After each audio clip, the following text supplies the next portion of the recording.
Hello, I'm Catholic priest Kevin. Welcome back to part 2 of our series on Pope Leo XIV's groundbreaking reforms. If you haven't seen part 1 where we discussed his first 5 transformative changes, from barefoot processions to the Green Vatican initiative, I encourage you to watch it first. Today, we delve into the next 5 powerful ways Pope Leo XIV is reshaping the Catholic Church, all stemming from his deep faith and unique life experiences. Let's explore what else has transpired. Reform 6, Decentralization of Power. The sixth significant change Pope Leo XIV enacted was to empower local dioceses around the world with greater decision-making authority. Instead of requiring every major decision to pass through Rome, he now allows local bishops to handle more matters independently, especially those pertaining to language and worship, cultural practices, and specific pastoral needs.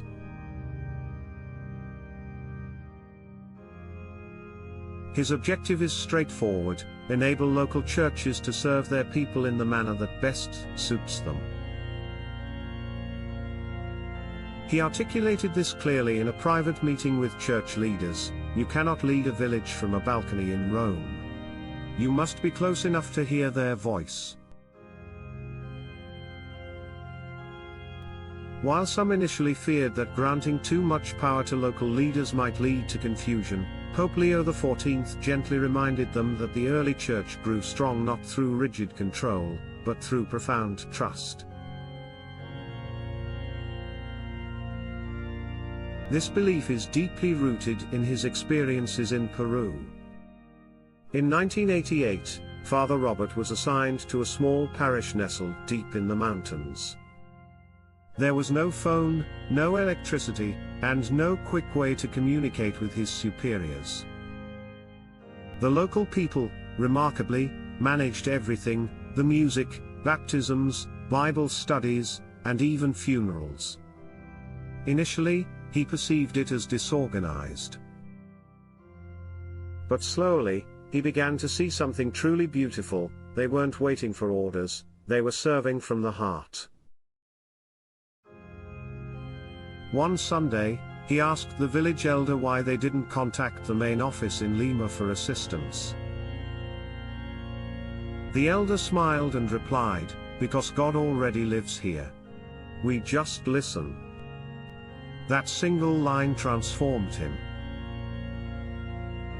Now, as Pope Leo XIV, he desires the Church to place more trust in its people, because he believes that a shepherd must listen to the flock, not just lead from above. Reform 7, Interreligious Dialogue Councils. The seventh change Pope Leo XIV introduced was the establishment of new councils, specifically focused on dialogue with other religions. These councils are being formed in various parts of the world, comprising priests, scholars, and lay people who will meet regularly with leaders from Islam, Judaism, Buddhism, and other faiths. The primary goal is not to debate or argue, but to foster mutual understanding, work collaboratively for peace, and serve the poor side by side. During a press briefing on May 22, 2025, Pope Leo XIV stated, "Faith should not be used to build walls. It should be used to build tables." He further emphasized that in a time when many people are divided by religion, the Church must be courageous enough to bridge the gap and truly listen. While some critics deemed this risky and others worried it might water down Catholic teaching, Pope Leo XIV explained that true faith is never afraid of conversation. This understanding is deeply rooted in his experiences living in multicultural environments. In 1990, while still serving in northern Peru, Father Robert was invited to visit a refugee camp that housed people of many beliefs, some Catholic, some Muslim, some indigenous, and others who followed no particular religion. He went not to preach, but to assist in delivering food and blankets. One afternoon, he sat beside a Muslim nurse who had just helped treat a sick child. They prayed together, each in their own way, while the child slept. Afterward, she said, "We may speak to God in different languages, but He hears the same pain." That sentence resonated deeply with him. Later, in Chicago, he worked in neighborhoods where synagogues, churches, and mosques stood on the same block. He learned that sometimes the best way to lead was simply to listen. Now, as Pope Leo XIV, he believes that silence between faiths only breeds fear. That's why he's actively creating space for voices to come together, not to change one another, but to know one another. Because, in his profound words, if peace is ever going to last, it must start with a handshake, not a sermon. Reform 8, Financial Transparency. The eighth significant change Pope Leo XIV enacted was a dramatic increase in financial transparency within the Vatican. He has mandated that regular audits be conducted by independent experts and that key financial reports be made publicly available each year. The overarching goal is to build trust, both internally and externally, within the Church. No more secrecy, no more confusion about the flow of funds. On May 24, 2025, during a small press briefing, he declared, "If we ask the faithful to give with open hearts, we must manage those gifts with open books." This change surprised many. For years, questions surrounding Vatican finances have been a source of concern, particularly among young Catholics who desire honesty and accountability from the Church. While some feared this might create more problems, Pope Leo XIV made his position unequivocally clear: a church that hides its accounts cannot preach the truth. This conviction is deeply ingrained from the leadership roles he held before becoming Pope. In 2001, Father Robert was chosen to lead the Augustinian order globally. This wasn't solely a spiritual role, it involved managing budgets, staff, and international travel. At one point, he uncovered missing funds in a local project, and had to intervene to rectify the situation. He worked tirelessly, day and night, meticulously reviewing receipts, asking probing questions, and implementing necessary changes. He later reflected that this moment taught him something crucial: money is not the problem. Silence is. He also served within the Vatican before his papacy, assisting in the management of departments with significant responsibilities.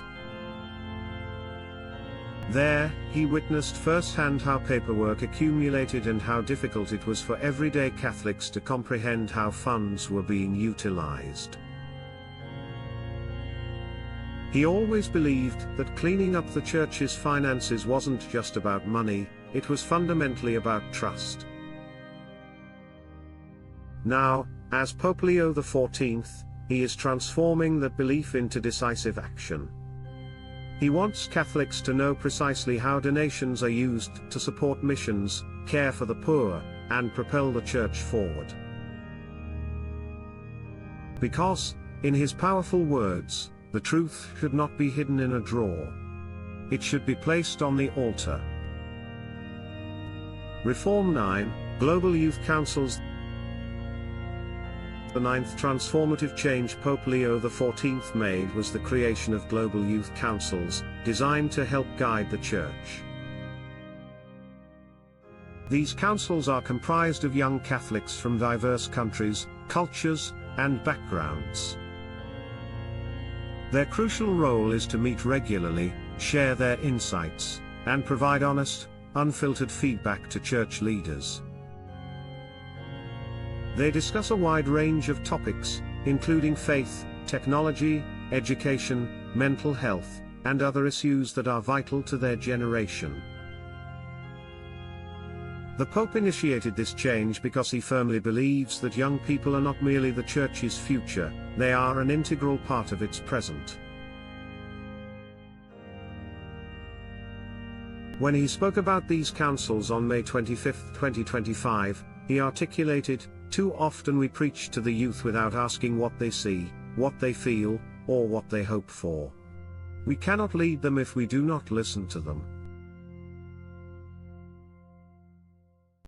Many priests welcomed the idea. Others were initially unsure, but Pope Leo XIV explained it this way: if the Church wants to stay alive, we must open the door to fresh voices.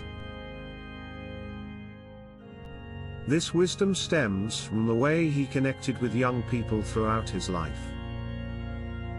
In the early 1990s, while serving in Peru, Father Robert would often gather children and teenagers under a mango tree after Mass.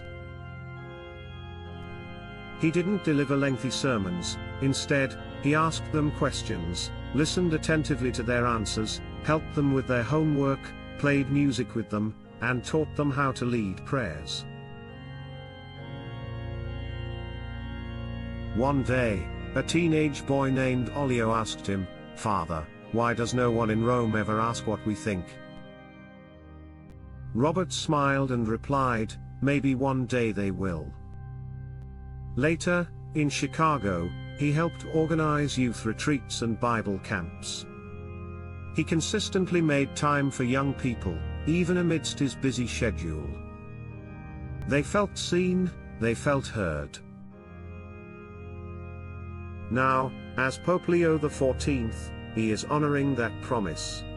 These new youth councils will meet both online and in person. Their ideas will be sent directly to the Vatican, and some will even be invited to Rome to speak face-to-face with cardinals and church leaders. One girl from Nigeria, after joining the council, expressed, "I never thought someone in the Vatican would care about what I had to say. Now I know they do."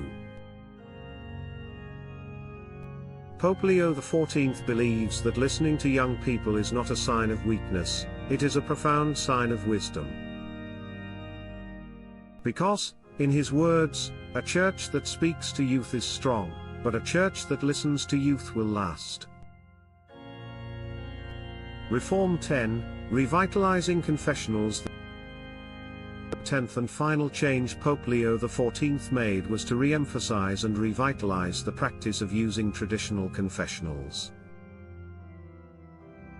He has specifically asked priests around the world to dedicate more time in confession boxes.